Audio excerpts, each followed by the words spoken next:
with Robert Llewellyn and Dan Caesar of the Fully Charged Live show. We're here in Amsterdam at Fully Charged Live Europe. Guys, I think it's your second year here doing Fully Charged Live Europe in Amsterdam. Yeah. Well, what are you seeing the trends between last year and this year already? Well, it's bigger. I would say the biggest difference, though, is the Chinese brands. It's hard to avoid the fact that now we've got Neo, Xpeng, BYD, Voya, Zeekr, and a whole host of others ones here. And we've been making the point, clearly, we invite everyone to participate. But obviously, it's the Chinese car companies and the Teslas of this world that want to sell as many cars as possible. So that's the trend we're seeing globally. We work with all of the manufacturers, but the ever-presence of the likes of BYD and Tesla, who seem to be hell-bent on selling as many cars as possible. We do a big test drive program, and that really helps in that respect. Have you tried the Chinese manufacturers, the vehicles? Yes. I mean, I drive one regularly, an MG4. Of course. In China.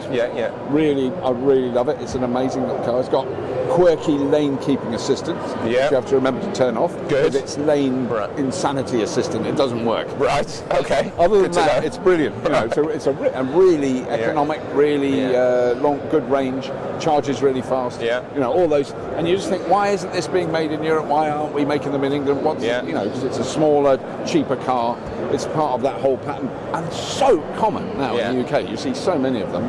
Clearly very popular. Yeah, no, it's striking me that the OEM manufacturers that we don't see in the UK are here in Europe. Tell me a little bit about, so that's on the vehicle side. Tell me a bit about on the charging side. What are you seeing? I mean, I've just had I've just been chairing a panel here just a few minutes ago, and one of the people there was the per head, the chargers per head in the Netherlands is the first. It's number one. They've got three-phase here, and they've got three-phase. They've got and all those regulations. Which why haven't we got in the UK? Also solar, also proper insulation, also ground source heating. You know, when you're building a new building, for goodness sake, do it properly. Absolutely. And we're still not in our country, so that's good. And there's huge numbers of people in the Netherlands who have electric cars with nowhere off street to park them, but they still use them, and that's going. And also really impressive car sharing systems. Utrecht being the number one city for that, where they have enormous quantities of electric vehicles with their own parking space, with a vehicle to grid charging connector. You know, they're like. I mean, there's still not enough of them to make a difference. There's hundreds rather than thousands, but there are hundreds, which is really impressive. We were talking to the CEO of Eco Movement yesterday, and on the canals in Amsterdam, and we spotted a couple of these two-seater ones, like the Citroën Ami. So apparently in Holland, as a 16-year-old, you can drive those with no driving license. I know, which is slightly terrifying. Slightly terrifying, but encouraging the younger generation. Remembering what my son was like and something like that when he was 16. Very responsible now, growing up, but slightly worrying. But I mean, another thing that was mentioned recently, when we put an episode out about a really small city car, it gets hundreds of thousands, if not millions of views. The Microlino, that one. The Microlino, amazing car. Yeah, people love it. And that, there's clearly a lot of interest. Well, I think the pendulum's going to swing back away from SUV to maybe smaller cars, and obviously when you've got electric cars, efficiency is something you can see much more clearly, and the gamification of driving means that actually you can kind of lean into that. So we think the more saloon cars are making a bit of a comeback. Saloon estates and a lot of the smaller cars. We've got tons of the little ones here as well. It's not to say SUVs are bad per se. I'd rather people were in an electric SUV than a great big diesel one. But at the same time, I think it's a great opportunity to have a conversation again about the form factor of these vehicles. Absolutely. So we're obviously Fully Charged Live Europe Amsterdam. We're obviously big fans of yours from years ago with Fully Charged in Farnborough, and you do your north and south in the UK. Do you get a different vibe from your events in the UK? All different. All of them are different. Like when we did Harrogate, it was a really nice outdoor festival kind of feel, which we loved. Farnborough's coming, we're doing that again in next autumn. That's a more mature show, that's going to grow again next year. And then we're also doing London as well, which will feel very different. But the idea is that they're all festivals of electrification. In September, 1 in 3 people buying a car in September in the Netherlands was buying pure electric. Obviously in the UK at the moment it's 1 in 6. So there's some differences there. And then everywhere we go, I mean Australia, it's only 7% I think per month at the moment, new car sales are pure electric. But that is the hunger for electric cars there is unbelievable. Because you had Sydney.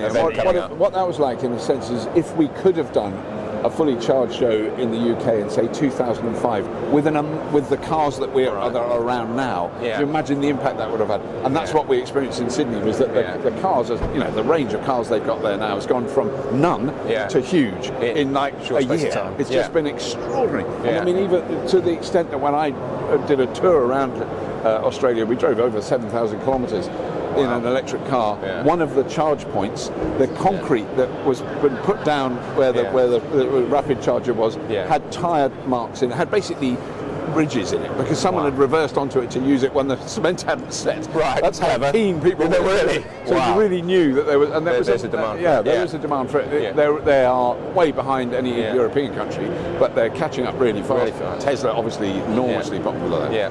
And then obviously you have your editions in North America, in both Canada and a couple in the States. What's the vibe there? Canada again next year. That was a great show. We were supported by the local energy company. They've got 4 million customers in British Columbia. The turnout there was extraordinary. I think we had 15 car brands in a year one show. If you can remember back to our original shows, it was quite hard to get any of them to participate. So that was a great show. We'll go back to Vancouver next year, and then we're looking at our options beyond that. We think about maybe Trump-proofing the events in 2025. Yes. So Vancouver's a great place to be, and then we will look at another North American event. Possibly northeast, east Canada East Coast. I don't know how you describe it. Yes, that's it. I know. And I mean, we've been talking about the Chinese manufacturers.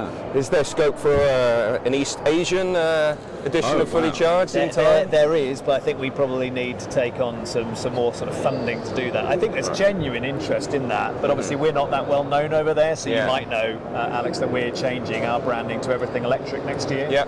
Because what we found is that the fans of the channel will come. They'll want to see Robert and Jack and Imogen and Helen and Elliot. But actually what we're finding is we want to break new ground. We've got to be a little bit more obvious. So as it stands, you can't legally watch YouTube in China, so we don't have a footprint there. So we'd love to go there, but obviously it would just be a bit of a bigger project to take that on. And the Shanghai Motor is quite good as well. Although that's motors, and I think what's great about this is it's the whole ecosystem. Like, we love cars and charging, but beyond that, it's all the home tech and all the bikes and all the other stuff as well. And that's where I think we do offer something different. So I'd love to do it at some point. But I'm quite tired. Exactly. You've got quite a lot on. You've covered most of the globe. That is a great. That's a great plan anyway. Wherever you're going.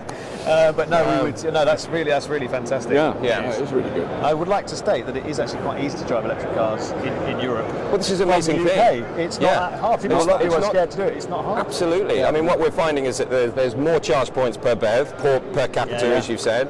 And particularly in France, charging's cheaper. Charging is. But also, I think it's those things that I got locked into this thing. A couple of the early trips I made, I tried to get from the Eurotunnel into the Netherlands, where there was fast-net charging. Just get out into European continent. Get your electric car, go on holiday in Europe, and be a nice person. Exactly.